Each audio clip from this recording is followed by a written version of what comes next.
Bonjour, je suis Jean-Marie Guelette, professeur à la faculté de théologie de l'Université catholique de Lyon, où j'enseigne la théologie morale et la théologie spirituelle.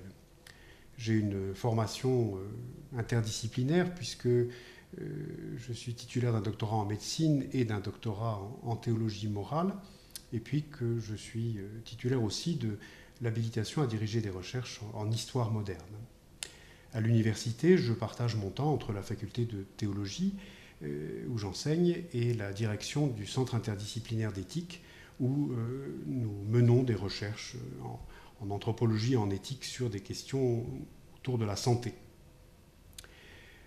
Sur Théo en ligne, je vous propose un cours intitulé Théologie de la prière. C'est bien un cours de théologie, ce qu'on appelle la théologie spirituelle. La théologie spirituelle ne consiste pas à prêcher une retraite, ne consiste pas à méditer ou à vous inviter à la prière, même si le cours porte sur la prière. C'est un cours de théologie, c'est-à-dire qu'on va appliquer à cette dimension fondamentale de la vie chrétienne qu'est la prière les modalités habituelles de la réflexion théologique. En théologie, on est en train de réfléchir, bien évidemment, en lien, en interaction avec sa propre expérience croyante. Il faut être croyant pour faire de la théologie. Mais on n'est pas là pour livrer un témoignage ou pour être dans l'auto-analyse, dans l'introspection. On est là pour essayer d'élaborer un discours qui soit rationnel, qui soit construit, qui soit argumenté. Eh bien, c'est cela que nous faisons en théologie de la prière, en interrogeant ce comportement humain qu'est la prière, d'abord humain, c'est-à-dire qu'il n'y a pas que les chrétiens qui prient.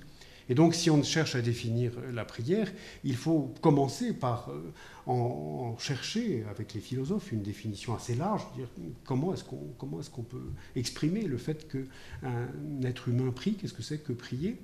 Et ensuite, se dire, mais qu'est-ce qu'il y a de particulier dans la prière chrétienne ? Qu'est-ce qui fait qu'une prière est chrétienne ? Ça peut sembler une question un peu banale, un peu simple. En fait, c'est une question relativement complexe, si on veut lui donner une réponse argumentée.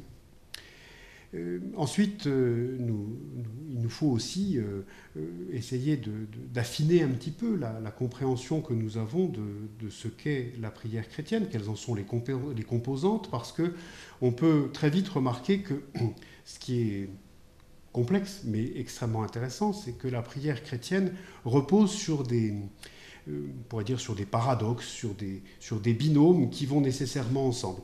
Donc par exemple, dans la prière chrétienne, il y a nécessairement de la parole, mais il y a nécessairement du silence. Il n'y en a pas l'un des deux qui serait mieux que l'autre, qui serait plus spirituel que l'autre. Il s'agit de voir comment s'articule la parole et le silence. Comment s'articule la part nécessaire de solitude et la part nécessaire de communauté. Donc nous travaillerons sur un certain nombre de ces paradoxes, de ces binômes structurants de la prière chrétienne.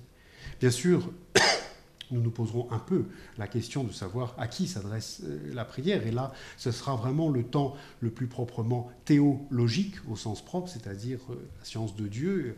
Qui est Dieu à qui nous nous adressons dans la prière chrétienne ? Qu'est-ce qu'on peut en tirer du fait que la prière chrétienne s'adresse à Dieu, Père, Fils et Saint-Esprit ?